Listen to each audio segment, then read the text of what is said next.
যে তেওঁলোকে কনজাৰ্ভেশ্যনৰ ওপৰত আজি এটা প্ৰগ্ৰাম ৰাখিছে আৰু কনজাৰ্ভেশ্যন যদি নাথাকে নিশ্চিতভাৱে আমাৰ লাহে লাহে আমাৰ যিখিনি টুৰিজিম আমি বিশেষকৈ ফৰেষ্টৰ ওপৰত ডিপেণ্ড আমাৰ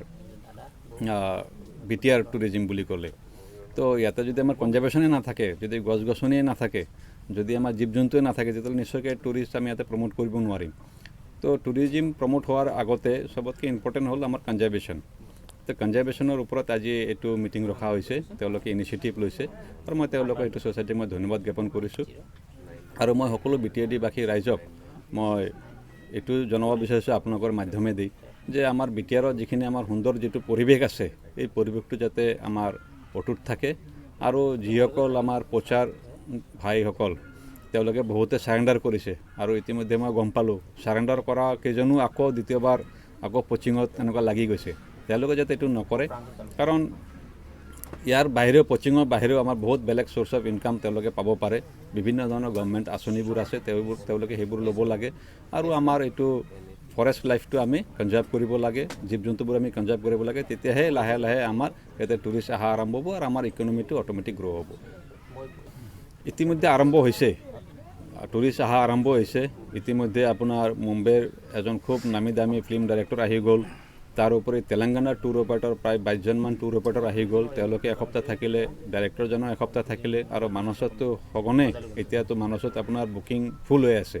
তো আমাৰ এইটো ৰায়মনা যিহেতু নতুনকৈ হৈছে ইয়াতে ইনফ্ৰাষ্ট্ৰাকচাৰবোৰ তেনেকুৱাকৈ নাই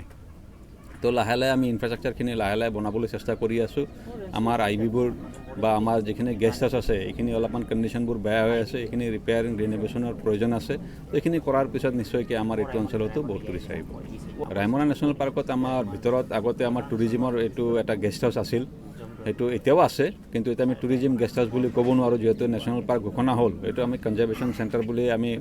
এতিয়া এয়া কৰিম তাৰ উপৰি আমাৰ আশে পাশে দুটা টুৰিজিম গেষ্ট হাউচ আছে আমাৰ ফৰেষ্ট IB আছে তো এইখিনি অলপমান এটা IBটো এতিয়া আৰ্মি SSB সকলে কেপচাৰ কৰি থৈছে তেওঁলোকক ইতিমধ্যে ফৰেষ্টে খালী কৰিব দিছে আৰু আমাৰ টুৰিজিম গেষ্ট হাউচ যিখিনি আছে এইখিনি আমাৰ অলপমান ৰিন'ভেশ্যনৰ প্ৰয়োজন আছে ৰিন'ভেশ্যনটো হৈ গ'লে নিশ্চয়কৈ ইয়াতে মানুহ থাকিব পাৰিব বাহিৰৰ পৰা টুৰিষ্ট আহিব তো নিশ্চয়কৈ টুৰিষ্টৰ লগত আৰু এটা আহে ৰেভিনিউ যেনেকুৱাকৈ বহুতকেইটা ষ্টেট আছে অনলি টুৰিজিমৰ ওপৰত ডিপেণ্ড গোৱা চাওক আপুনি উত্তৰাখণ্ড চাওক এইবোৰ জেগাত আমাৰ ৰেভিনিউটো অনলি টুৰিজিমৰ ওপৰতে ডিপেণ্ডেণ্ট হৈ আছে তো আমাৰ ইয়াতে নিশ্চয়কৈ BTR-ত আগতে তেনেকুৱাকৈ টুৰিজিমটো প্ৰমোট হোৱা নাছিল এতিয়া BTR-ৰ টুৰিজিমটো যেতিয়া প্ৰমোট হৈ আছে আৰু টুৰিষ্টসকলে সদায় নতুন নতুন জেগা চাব বিচাৰে এতিয়া গোৱাত বাৰে বাৰে মানুহ গৈ থাকিব নিবিচাৰে তো এবাৰ গোৱাত গ'ল এবাৰ অসমত আহক অসমত আহি কিনে আমাৰ BTR-ত আহক তো তেনেকুৱাকৈ মানুহ নতুন জেগা আমাৰ ইয়াতে যিহেতু আনএক্সপ্ল'ৰ হৈ আছে গোটেইখিনি তো নিশ্চয়কৈ ইয়াতে মানুহ আহিলে ভাল পাব এটা নেচাৰেল এটা পৰিৱেশ যিটো আজিৰ দিনত ক'তো পাবলৈ নাই তো এইটো পৰিৱেশটো আজি মাত্ৰ আমাৰ BTR-তে আছে বুলি আমি ক'ব পাৰোঁ তো ইয়াতে আহি কিনে মানুহখিনি নিশ্চয় ভাল পাব मा बुंनो सानो आच्चा गिबियावनो आङो नोंथांमोननि चेनेलखौ बरायग्रोयो आंनि मुङा मिल्टन हाज'वारि आङो रायमना दाउजें गन्थं इक' टुरिजिम ससाइटिनि गाहाय नेहाथारि दिनै बेयाव जोङो मोनसे रायमना नेशनेल पार्कखौ बिथा खालामनानै जे बेखौ मा रोखोमै संरैखा खालामनांगौ आरो बेखौ मा रोखोमै जों प्रिजार्भ खालामनांगौ बिनि सायाव जों मोनसे सांग्रांथि जोङो मेल लादों बे मेलावहाय जोङो गाहाय आलासि हिसाबै हांख्रायनानै लाबोदों जोंनि BTR-नि मानगोनां EM धर्म नारायण दास टुरिजिम डिपार्टमेन्टनि आरो बेजों लोगोसे गोबां आलासिफोरबो दङ जोंहा सेन्ट्रेल रेन्जनि प्रान्जल तालुकदार सार आरो रायमना वेस्टार्न रेन्जनि मा मोनथायब्रा बिश्वजित बसुमतारी सार बिथांमोनखौ जोङो बेवहाय आलासि हिसाबै हांख्रायनानै लाबोदों दिनैनि बे सांग्रांथि मेलनि गेजेरजों आङो बेखौनो नोंथांमोननि चेनेलनि थ्रुयै मोनसे मेसेज होनो सानदों दिनै जोङो रायमना दाउजें गन्थं इक' टुरिजिम ससाइटिया बे समग्र बे ओनसोलाव थानाय बे साखाथि फाखाथियाव थानाय मोनफ्रोमबो गामिनिफ्राय सानै बा साथाम जोङो ज' जानानै जोङो बे कमिटिखौ जोङो दाफुंनानै लानो हादों जोंनि जेनाखि मेन उद्देश्य आरो जोंनि जेनाखि भिजन जोंनि जेनाखि थांखि बेनो जाहैबाय जोङो बे रायमना नेशनेल पार्कखौ जों माब्रैहाय जोङो संरैखा खालामनानै लाखिनो हागोन जों माब्रैहाय जोङो एसेब्लाबो जोङो मदद होनो हागोन मानो होननानै बुङोब्ला गोबां खामानियावहाय जोंहा सरकारा मोनफ्रोमबो खामानिखौहाय मावफुंनो हाया दा बे माखासे खामानिखौहाय जोंनि ससाइटिनि थ्रुयै जों मावफुंनो हायो दा बेखौहाय जोङो नोजोर बोनानैहाय जोङो माबोरैहाय जोङो मदद होनो हागोन बा संरैखा खालामनो हागोन बेखौ नोजोर बोनानै जोङो बे ससाइटिखौ जोङो फर्म खालामदों आरो जोंनि जेनाखि ससाइटि बे ससाइटिया दाब दाब जायगानिफ्राय फैनाय जेनाखि टुरिस्टफोर बे टुरिस्टफोरखौहाय जोङो प्रमट खालामगोन आरो बेजों लोगोसे जोङो जोंनि हारिनि जेनाखि हारिमु आरो हारिनि जेनाखि माखासे माबाफोरखौहाय सि जेरखम जोम माखासे माबाफोरखौ बर' हारिनि जोंनि जानाय लोंनाय आरो दानाय लुनाय मोनफ्रोमबो बिथिङावहाय जोङो गुबुननिफ्राय फैनाय दावबायारिफोरखौ सिगाङाव जोङो दिन्थिगोन आरो बेजों जोङो मोनसे जोंनि हारिनि माबाखौ सिनायथिखौ जोङो होगोन आरोखि जोंनि हारिया जे मोनसे नम्रता मोनसे बा गुरै आखुनि हारि बेखौ मोनसे जोंहा अपरसुनिटि बेयो जोंनि मोनसे सुजुग आरो सुबिदा दा बेजों हिसाबै जों दिनै बेवहाय जोङो मोनसे लज जोङो बानायदों बे लजआवहाय जोङो दावबायारिफोरखौ दोननायनि मोनसे राहाखौ जोङो लागोन आरो बेजों लोगोसे दिनैहाय मानगोनां धर्मनारायण दास EM सारा जोंनो मोनसे खोथा होलांदों जेनाखि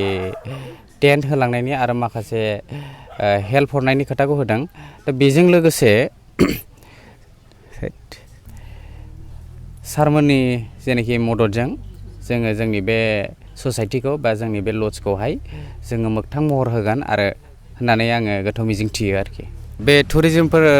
जेनाखि सिङाव जे हाबहैगोन बेयावहाय जोंहा जोंनि ससाइटिनिफ्राय जोङो गासै 25 जन जोङो गाइडफोरखौ अलरेडि जोङो ट्रेनिं होबाय बिथांमोना अलरेडि ट्रेन आप जाबाय दा बेयावहाय ट्रेनिंनि गेजेरजों सोलोंनायखौ जोङो मोननो हादों बेयावहाय दावबायारिफोर फैयोब्ला बेयावहाय जिपसिनि जेनाखि फेसिलिटि जिपसि साफारि बियो थागोन आरो बेजों लोगोसे केमेराखौ सोफानो हागोन आरो बेजों लोगोसे बेवहाय एन्ट्रि फिखौहाय होनांगोन आरोखि जानाय लोंनायफोर लानानै थांनो मोनगोन ना जानाय लोंनायफोरखौ माने जोङो बेवहाय प्लास्टिकआ अलरेडि टटेलि माने स्ट्रिक्टलि बन्द जागोन बेखौहाय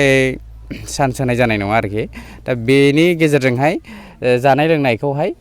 फैनानै बेवहाय जाफैनायनि बेब'स्थाखौ जोङो खालामगोन आरोखि जोंनि लजआवहाय ओरैनो मोननैसो बुंदो माया एलाउड गैथारा बे एलाउड गैथारैया जाहैबाय बे वाइल्ड लाइफ हिसाबै जोङो मिथिगौ बयबो दा वाइल्ड लाइफआवहाय पिकनिक लोंनाय जानाय बा साउन्ड सिस्टेम बेफोर मोनसे जिब जुनारखौ मोनसे पलिउसन नङा होमबा मोनसे हार्मफुल मोनसे माबा खालामो आरोखि ना होमबा बेफोरखौ जोङो स्ट्रिक्टलि बन्द खालामगोन जों हागौमानि जोंनि ससाइटिनिफ्रायबो जोङो सरकारखौ जों मदद होगोन दा बेनो आरोखि মই প্ৰাঞ্জল তালুকদাৰ মই চেণ্ট্ৰেল ৰেঞ্জৰ ৰেঞ্জ অফিচাৰ চাৰ্জত আছোঁ মোৰ হ'ল ইয়াতে ভালেকেইদিন হ'ল ভালে বছৰ হ'ল ইয়াতে থকা আৰু ৰায়মনা নেশ্যনেল পাৰ্ক ডিক্লেয়াৰ হোৱাৰ পিছত যথেষ্টখিনি ইয়াতে ইলিগেল আৰু পচিং এইবিলাক যথেষ্টখিনি কমিছে আগত যেনেকুৱা আছিলে এতিয়া মানুহবিলাকে বুজিছে আজি আপোনালোকে য'ত আহিছে এইটো ডাউজাং ইক' টুৰিজিম তেওঁলোকেও বহুতখিনি আমাৰ ইয়াতে তেওঁলোকে নিজে মানে এৱাৰনেছ প্ৰগ্ৰেম কৰি আছে ডিপাৰ্টমেণ্টৰ লগত লগ হৈ কেনেকৈ কি কৰিব লাগে কি কৰিব নালাগে আমাৰ পৰা পৰামৰ্শ লৈছে তেওঁলোকে ভাল এটা মানে ভালদৰে চলাই আছে আৰু অতি কম সময়ৰ ভিতৰত তেওঁলোকে বহুতখিনি মানে এই বিষয়ে তেওঁলোকে জানিছে আৰু না লেতেৰা মানে কি লেতেৰা আজিকালি মানুহবিলাকে আগতকৈ বহুতখিনি উন্নত মানে বহুতখিনি বুজি পাইছে যে তেওঁলোকে নেচাৰ মানে বেছি বহুত মানুহে নেচাৰ ভাল পায় তেওঁলোকে কৰোঁ বুলি নকৰে ধৰক লেতেৰা হয় লেতেৰা যিখিনি লেতেৰা